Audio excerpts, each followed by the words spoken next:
Welcome to Frome Heritage Museum, and I'm delighted this afternoon that David Lassman, our historian and writer of many books, I'm sure they're on sale somewhere. Over there. Over there. On the foyer on the way out. We'll give the highlight talk on the family of Cockey. David Lassman.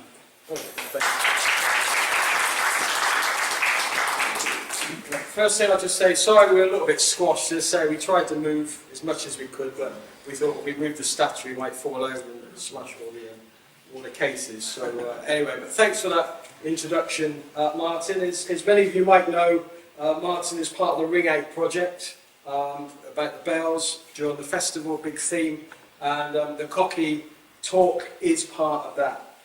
So when we talk Cockeys of Frome, most of us may think of Cockey lamps, which are all the way around Frome. They were made by Cockeys, obviously, or subcontracted to singers, but Cockey lamps are very unique to Frome. As say, the gas pioneers, the same company, they made big gas holders, and Frome was one of the first, if you know, Frome was one of the first places in England to get gas street lighting in 1831, because Cockeys were here. So they were gas pioneers, became leaders in their field really, but and obviously they've been recognised. This is Frome Society plaque that went up last year to Edward Cockey's son. They had a factory at one time in Palm Street, and this is the plaque to them. So obviously, as I said, we all know about the gas Cockeys. What we're going to be talking today is an earlier generation, a few generations back, the bell founder Cockeys. So where do we start? Well, let's start at St John's Church. There's at the moment there's a collection of 8 bells, a peal of bells. I must say I'm not an expert on, is it campanology? I'm not a bell ringer. I'm not really an expert, but what I can do is tell stories. And what I've done this afternoon is put a narrative together to give you an overview of the Cockeys in Frome and their bell founding business. So as I say, any questions probably directed to one of the other events that are going on in Frome Festival. But although St John's now has 8 bells, at one time it only had 5.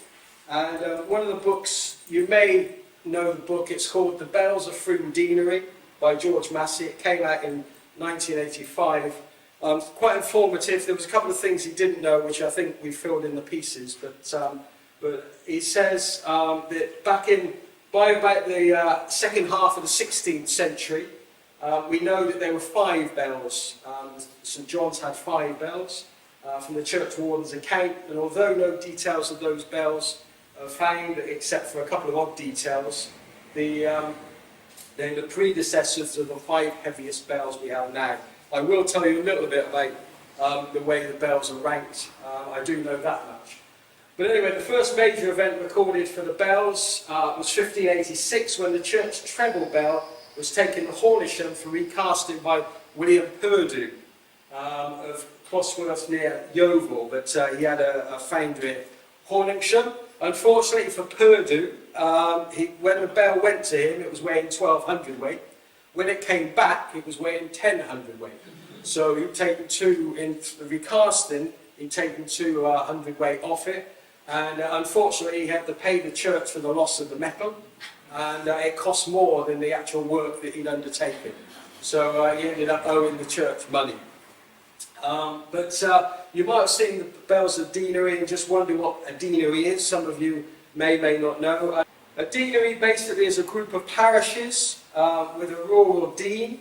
And the Frome Deanery, as it stands at the moment, you won't be able to see some of this probably from the front, but it includes churches of Hardington, Norton St Philip, Lamerton, Orchardley, Woodlands, St Mary's, and various others. So within the Frome area, but don't try and send them all to memory, because my understanding is it's just about to change and several are going to leave. It's a variable thing, and over the years different parishes have come in, different parishes have gone.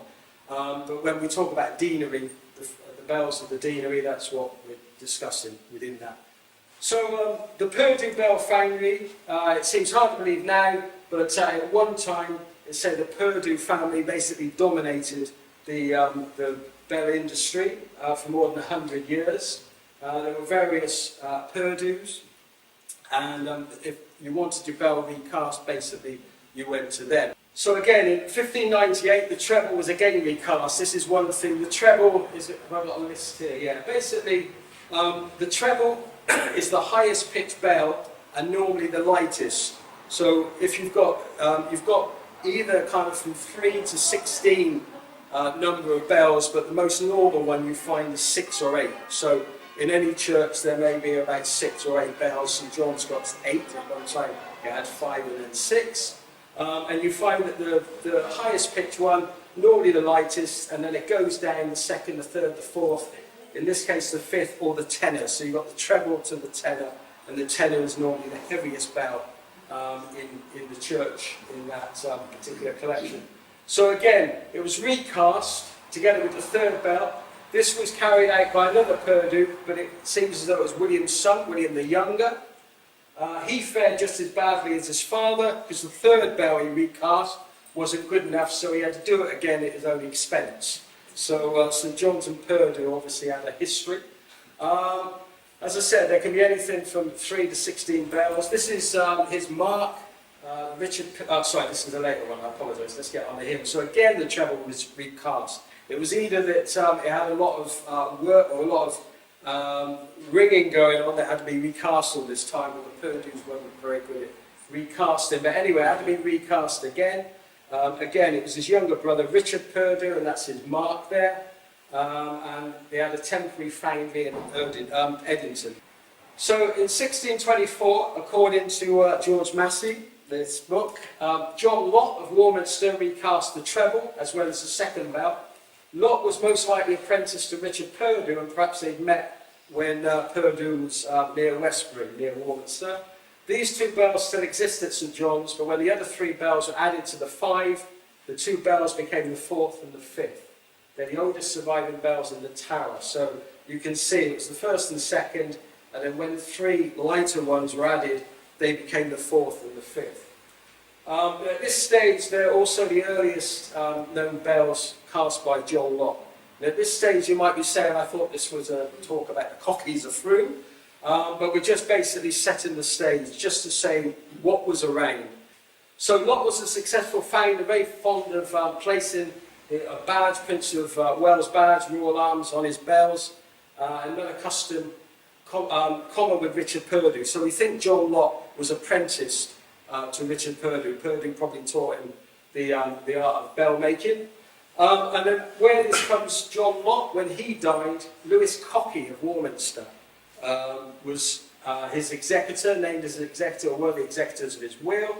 And so that brings us from the Purdues and the Lotts to the Cockeys. So at the moment we're still in Warminster with Lewis Cockey.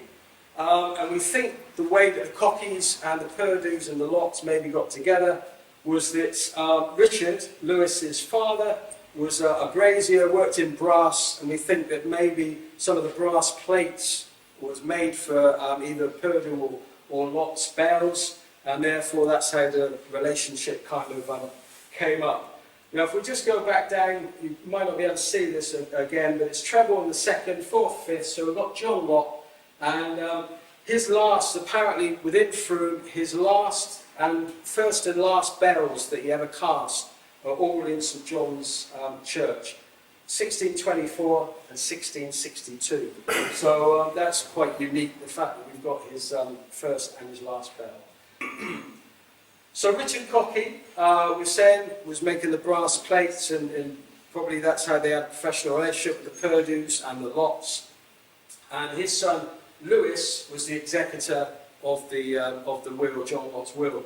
Now, Richard had 16 children, and Lewis had 9.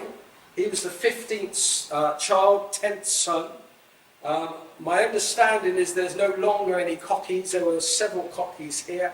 There's no longer any Cockeys here, or certainly not male Cockeys. But apparently, I think it was one of Richard's sons, or certainly around that time, went to America, and they founded somewhere along the line a place called Cockeysville. So if you want to go to America, Cockeysville, it's all Cockeys. So they obviously moved from Frome to America. But anyway, so We're at Lewis Cockey at the moment. He had 9 children. He was also a brazier, apparently, as well as a bell-founder and a clocksmith. He worked in Warminster. His eldest son, William, became a clockmaker. By 1692, he moved to Wincanton, continued making clocks, and 4 of his lantern clocks are quite well known today, and also casting bells, as well as repairing them. So this is the family tree. Lewis Cockey has 9 children. Lewis Jr., who this is the one we'll talk about in a minute, but William is what we've just said, he became a clockmaker. Edward was the astronomical clocks, plus 6 others. That's some of his astronomical, some of his clocks that are still around. And as I said, the patronage from Longley, the Finn family. So again, we've got Richard Cockey, we've got Lewis Cockey, and then we just said about Lewis Cockey Jr., and it's now that the Frome connection comes in. Lewis Cockey married Elizabeth Pearce in 1680. Not long after this, they moved to Frome, and Lewis began the bell-foundry in Milk Street. So at the time, it was still being built. Trinity area, as it was known at the time, was New Town. There'd been quite a prosperous period of time for Frome with the wool industry, but in the 17th century it started to dip down. But by around about 1660s, 1670s, with new cloth coming in, John Ash brought in, I think, Spanish medley. Again, I'm not an expert on cloth, but this was cheaper, more durable, and more profits to be had. So the Shepherd family took that on, and all the clothing families, and started to make a lot more money. And another prosperous period of time began. They needed to expand. I won't go into the whole where or why, but they decided they were going to build a new town outside the old town, up on the hill, which we know now as Trinity. And that was happening between the 1670s and 1725. This is from 1925. Again, you can probably find it online, you can find it in the library in the Trinity book. But this is as it looked in 1925. Obviously in the 60s a lot of it was demolished. I'll talk a little bit about that in a minute.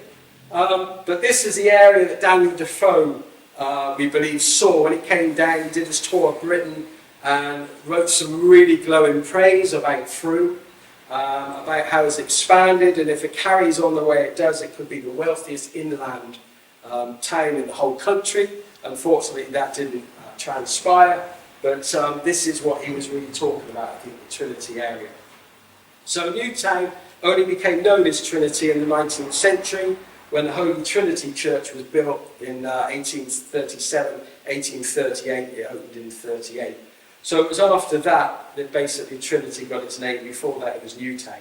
So Lewis Cockey coming over in 1680 was really coming over at a period where it was just starting to be constructed. We're not quite sure why he came over, but possibly it was the new place in Frome. It was the up and coming, a little bit like we've gone through the last few years with being popular. Maybe there was an equivalent to the Sunday Times in Frome. It was the 6th populous place to be in Somerset. But anyway, he came here with his wife. So this is the Trinity area. This is 1665. You can see that it's all fields. New close. It's been enclosed. We weren't happy with the Enclosures Act at one time. It was common land, but it's all been enclosed. And then when they decided to build, it was, I think there's around about 3 owners owned all the land. And instead of selling the land, they leased it to builders, and then they leased 99-year leases, so that they owned the house and the land, but they rented it out. But 1665, it's still all fields. 1685, you can just start to see the roads starting to come and the houses being built this way. If you know Badcocks, you know Castle Street and Vallis Way, it started from there. That's where the new town began, and then kind of worked its way over towards Milk Street and where the Griffin is now during that next 40 years. So it started to get built, and there we are, Milk Street, where they came. So I think Milk Street probably was before that new development. It had just been built before. And they came to this house. Lewis and Elizabeth moved to Milk Street, what is now known today as number 45, the Bell House. And there's the bell on the house, with number 45 on it. And I was quite honoured recently that the present owners allowed me to go in, and Martin as well, and we had a really good look around just to see, well, just to get a sense of what. But according to Mick Davis in the Historic Inns of Frome, before Milk Street was renumbered, it was renumbered somewhere along the line. Number 45, what we know as the Bell House, was actually number 6. Number 6 Milk Street, because obviously the rest of Milk Street hadn't been built by then, the opposite side. And we don't even know if Milk Street was called Milk Street at the time. It possibly was, but later on the building became a beer house, was known as the Clothier Arms, and today, as we were saying, it's now returned to being a private dwelling. The Trinity area of Frome, as we've said, it was Newtown, and I say it might have been Milk Street. A lot of the original names we don't know now, but Castle Street used to be Long Row, and where the Lassman Fountain is down that's Castle Street, but that used to be Fountain Lane. We had Trooper Street, which is now Trinity Street. The church didn't exist before 1838, so before that was Trooper Street. Selwood Road was Blunt Street. Fred Nee was born there, if you know, the pioneer Labour activist who sadly died in 1913. There is a plaque on Vallis School, but Blunt Street. So again, all these are different names, so possibly it was Milk Street, possibly not. So this is inside. It's wonderful, very envious. I know they've done a lot of work on it. But it's looking really great. So we just got a sense. We had a lovely tour around. There's the kitchen L-shaped. This is looking out over to the garden, and there's a bell on kind of a plaque kind of thing, but we don't think it was the original. I could tell you it was. I could say they salvaged it from the garden, but again, it just gives a sense, a reminder that the Cockeys were there and they started the bell-foundry. So this is the garden. Possibly the bell-foundry was either in the site of what's the garden now, or the garage. And obviously more than 300 years have passed since they were there. It's also become a private dwelling now. It also was a beer house before, so maybe a lot of changes, but certainly that's where they started, somewhere on that site. And that's just to say, it could be this is stone wall within the garden. Possibly that might have been another floor, which may have been the pub, might have been a skittle alley even, and that's the back of the house. So again, maybe you don't get the scale of it. That's in the garden. Thought I'd take a photograph of it. I can't tell you it's originals. I'd love to, but possibly that was left over, or maybe that was just maybe they had to bring and buy, sell to pub or something at one time and that got left. But anyway, so just thought I'd show you that. So, an illustration of what the foundry could have been like. This is, I'll tell you a little bit how they cast the bells in a minute, a couple of pictures, but I'm going to read from this book, Bells in England. And again, this is kind of a general bell foundry, but I think it just gives you a sense maybe of what it might have been like during the Cockeys' time. So, working metals is a grimy job. The cold irretractability of iron is felt as much in the smallest garage, whose doors are covered with rusty tin plate advertisements, as in the great sheds of a factory making naval guns. The lathes and drills and planes may be painted bright colours by the industrial psychologist. Strains of old Vienna can boom through loud speakers, but nothing dispels the black dust and grit lying on the floor and hanging in the air. The bell foundry is a long shed with whitewashed brick walls powdered with dust. In the roof are skylights of smoky glass, and the floor is earth except where it's covered with boards of steel. Little cupboards hang on one wall in which the men keep their teacups and snacks. One is a first aid box of bandages and burn dressings. Nearby is a gas ring for making tea, and above, hanging from bars, are the steel hooks and clamps used in the work, hard-edged and rusty red. At one end is a kiln with a low-vaulted brick ceiling and a steel door which rises vertically on counterweights. A brazier of coke burns here in the winter, and it was a warm and comfortable place to sit. Against the other wall is a row of wooden bunkers filled with yellow London clay and dry flakes of grey mud. Gardeners' sieves stand on the floor, and close to the bunkers is a wide bench where the loam is made for the moulds. The furnace is a cube of whitewashed brick at the opposite end of the foundry to the kiln, and beside is a pit where the largest bells are cast. So we're talking about, as I said, the atmosphere mainly of the foundry, but how did they actually do it? Well, this was two parts. There was the core and the cope. The metal would be poured in. So the mould for a bell is in two parts. The core, which shapes the inside, and the cope, a shell forming the outside. When the cope is placed over the core, it leaves a space the exact shape of the bell. Thinking of a space which is soon to become a solid object is not easy. I think it probably is, but anyway. But if a flower pot with a diameter of 4 inches was put mouth downwards on a ground and covered by another pot with a diameter of 5 inches, they would be exactly like a bell mould. The small one inside the core and the large one outside is the cope, and if the hole in the little pot was filled with molten metal poured in between the two, it would run, harden and become a crude bell. So in a nutshell, I'm sure it's more experienced people would say there was more to it than that, but that's your basic kind of bell. So again, just a couple of illustrations. These are, I think these are the copes. These are the outside ones, and the cores would go on inside. So in 1683, the 5 bells at St John's were increased in number to 6, and although there's no substantial evidence, it feels more than likely it was cast by Lewis Cockey in the new bell foundry in Milk Street. It makes sense that he moved in 1680, set the foundry up however long that took, and then when a new bell was needed, it was closer to St John's, obviously, than Warminster or anywhere else. So the treble, the old treble, now became, because there were 5 bells, now became the second became the third, and a new treble, a lighter bell, was brought in, so there was now 6 bells at St John's. There's a thing called Dove's Guide, which is very extensive, not necessarily accurate, as somebody laughed at, obviously. No. Oh, right. It's just the Dove's Guide for Church bell ringers. Yeah, I've spent many hours on it lately. But yeah, this lists a lot of bells. It's not comprehensive, not definitive, as they say, but it certainly gives us a good start. And you probably can't read it, but these are all the founders here. And when we go down to Cockeys, so there's Edward Cockey, there's Lewis, there's Mordicia, I'm sorry if I pronounced that wrong, and there's William.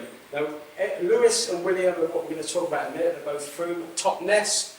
Obviously, the Cockeys did go out to various places, and you find lots of Cockey bell founders in different places. But we're obviously just talking about the Frome ones. So Lewis has got 11 listed. Probably not all the ones that he did, and maybe not all the ones that are still here, but he's got 11 listed. And these are all the ones that are listed for him. There's 11. And what is interesting, I don't know whether he did do any more bells elsewhere that is not against what I was going to say, but disagrees what I was going to say. But if you look down, it's number 3, it's number 2, it's number 2, 3, 3, 1. So what it feels to me, and I might be wrong, but all the bells that he cast were lighter bells. He didn't go in for the tenors, he didn't go in for the heavier bells.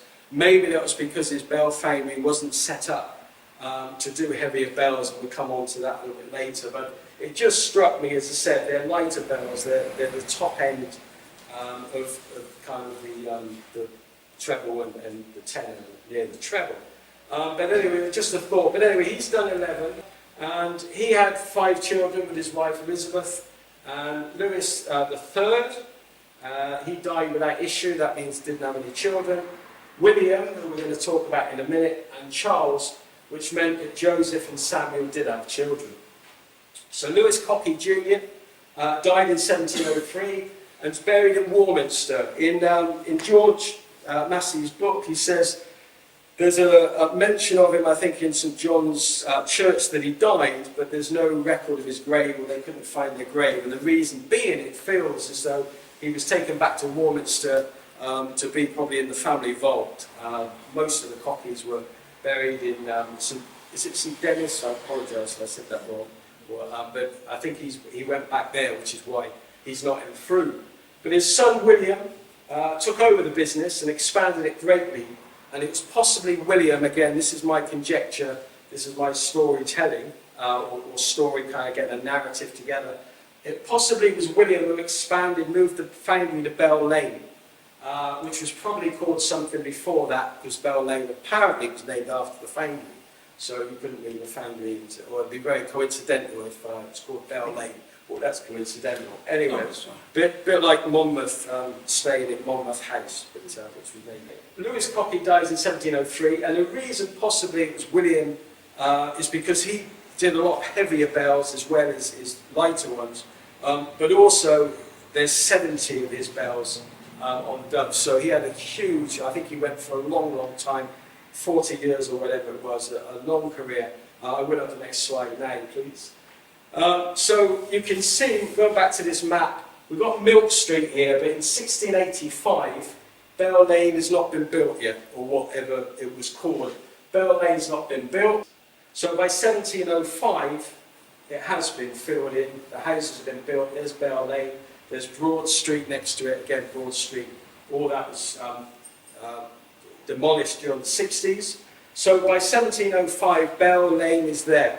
Now probably sometime between 1685 1705, would think it was built, and then obviously that's around the time 1703 when Lewis Cockey dies.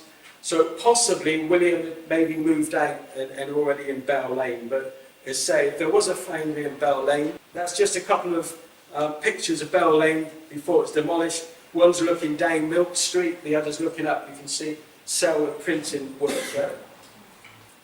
So in 1724, again, Williams, here Lewis Jr. has now died. 2 more bells were added to complete the Ring of 8 at St John's, and these were cast by William. So we started with 5, we went up to 6, his father Lewis had done that in 1683, and then we go into the full set of 8, and you can see William Cockey there, William Cockey down here, a couple of John Lotts and a Lewis Cockey. So again, some of those have changed, but that was William Cockey's addition to St John's. And again, William Cockey, this is Doves, there's 70 of them that's listed, so huge. I mean, whether or not they've just not been able to track down Lewis's bells, but it does feel to me, by looking at it, that William expanded and went a lot farther out. So these are some of them, you won't be able to read them all, but you can go on the website if so interested, Doves Church Bell Ringers. Next one, that's 24, and then we're going down here. The other thing is there are some duplications, Horningsham, 5 Horningsham ones and some Corsley, they're repeated, so some mistake, but certainly whether it was 70 or less or more, he was quite a career that he had. So Horningsham, if you might be able to see this, but it's 1 of 6, 2, 3, 5 and 6. So at one time he'd done at least 5 of the 6 bells. Is at Kingston Deverill, he's done all 6, and they're still there. 1731 he did, so Kingston Deverill, St Mary the Virgin. Records show that this church had 4 bells in 1553. The ring of 6 bells was cast by William Cockey of Frome in 1731. To have a complete ring of 6 over 250 years old by one founder is almost unique. In 1887 the bells were rehung in the present frame at a cost of £250. The bells are currently unringable due to worm-out fittings, but it's hoped that this may be remedied in the fairly near future. So again, quite unique to have a ring of 6 by one founder still around 1731. So again, the treble, 2nd, 3rd, 4th, 5th, 6th and tenor. And again, you can see William Cockey's kind of signature. And we've got some names, possibly they're the ones that maybe paid for the bells for the church. I might be wrong in that, but there was a couple, I think with Lewis Cockey, where people would pay for the bell, but the Cockeys would cast them. So again, that's the 6, unringable at the moment, but hopefully that will change soon. So we've got William Cockey. So William succeeded to the business, this is from, again, George Massey, just seeing what the time we wrote. William succeeded to the business by Lewis, but the precise relationship between the two men has not been ascertained. This was 85. It seems more than likely it was his son. He had five, they say he had 5 children, that was them, so it feels as though it was William. I did wonder as I was doing my research whether there were 2 Williams, because it seemed he had a really long career, but I'll show you this afterwards. It's a family tree that a couple of people have done, and it looks like, say, there was just 1 William, and he was quite prolific. But anyway, so William succeeded the business, the relationship, they were father and son. William cast more bells in Somerset, Dorset, Wiltshire, and basically kept out the other bell founders that were around at the time. He became quite active in the life of the town, became an overseer in 1724, church warden in 1743, retired in 1751, handed it over to his cousin Lewis, who eventually changed the nature, or abruptly changed the nature of the trade, because bell founding in Frome came to an abrupt end, never to be resumed. Well, I'll say a little bit about that in a minute. But William died in May 1762, and his will, proved on the 16th of June, indicates his last years were clouded by marital disagreement. I, William Cockey of Frome, Somerset, bell founder, being first, as my wife has lately shown a disregard to me by giving away everything from me that was in her power, I do give to my said wife only 5 shillings. That's all she.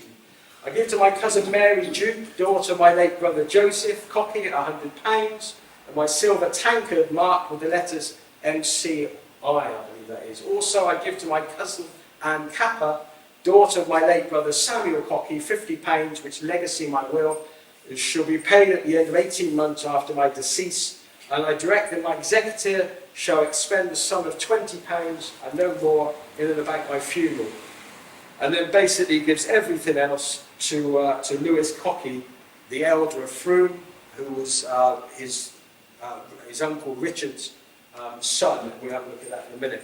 And his heirs forever, and I give the said Lewis all my other lands, money, etc., etc., and appoint him sole executor. We go back a little bit, let me have a look. Yeah, there we are. So, Lewis Cockey Jr., which we're talking about, that was the Milk Street bell founder, and then William took over, Bell Lane, we think. These were his brothers. Lewis had died, well, they'd all died, he was the last one, I believe. But Joseph had given birth to Mary. Well, he hadn't given it, obviously, his wife.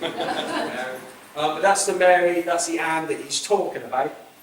So we were able to establish that, in fact, using the will. That was great, because that kind of did show us that we're on the right track. This is just one description. God made Cockey, and Cockey made me. That's on a bell somewhere. Yeah, Edward Cockey. So from 1823 to 1840, he's got 8 listed. But again, there's various different people. So whether they paid or whether they actually cast it and he just almost acted as an agent, we're not sure. But for all intents and purposes, after William gave, in 1751, retired and gave it to Lewis to look after, that was kind of the end, basically, of the Cockey bell foundry. So the present ring of 8 bells, this is St John's again, by no means the originals yet, there was some antiquity. These are there were bells by the early 15th century, as we've mentioned. By the late 16th, there were 5 bells of chiming clock, according to the count books, which we've mentioned. But the present 8 bells, this is from a guide to St John's. They're in the key of C, is that major again? Is that C? Sharp, sorry, G. Yeah, sorry, sharp, yeah, of course it is. Not that I'm any good at music either. I don't know what I am at. Good job, I like history and telling stories. Anyway, so these are the 8 that are in their guide. You can see William Cockey's, his are still there. A couple of the John Lott's, and 3 John Lott's are still there. That was the, let's say, 1624, the first ones that he did, and 1662, the last one. And then obviously a couple have been recast later, and various other bell founders have done that. But pretty good reminder, really, of the Cockey's presence in Frome in terms of bell foundry. That we've got at least, let's say, is it 3 Cockey bells still in St John's. Oh yeah, just the number 4 and 5 thought pre-Civil War, and they bear the motto of Charles, Prince of Wales, next one, which we said earlier. John Locke was want to do. So just going back about William's will, if we go back to Lewis Cockey, this is Lewis Cockey in Warminster, this is the Frome Lewis. William and Edward we talked about with the clocks, so one of their brothers was the Richard, and then he died 1743, his son was Lewis, this is the one that inherited, became the executor of William's will, and then he had a son Christopher, and then back almost where we were at the beginning, his son was Edward, and this is the Edward that's on the plaque in Palmer Street that Frome Society put up. So that was basically the gas pioneers. So we've gone really from here, this is the first Frome bell-foundry Cockey. Yeah, that's right, that's right. No, that's not the Williams, sorry. Williams down there, I apologise. That was, he went to Wincanton. So this is the thing you find with family trees. There's the amount of Lewises, there's the Williams, there's the Edwards, there's all that. But yeah, so Lewis Cockey, he came, and then his son William is the one who gave to Lewis. So as you can see, to some degree, we've got the bell founders there, and then we've got the gas pioneers down there. So all related by blood, but a few generations. So thanks, I think I've got that wrong. Somebody thinks it's Willis, not Wallace, so I apologise, Anne. But thanks for the research material, Rick, Sue, Mary, George, which is this book. Edward Lewis Cockey, this appeared in Frome Society Yearbook. It was an article that he wrote, I think, for the Bell Ringers World magazine back in '54 that the Society republished, and I was able to use some of that. And the Frome Society and the Frome Museum for having us here, and anywhere else I've forgotten. Thanks Martin as well for the slides and everything else.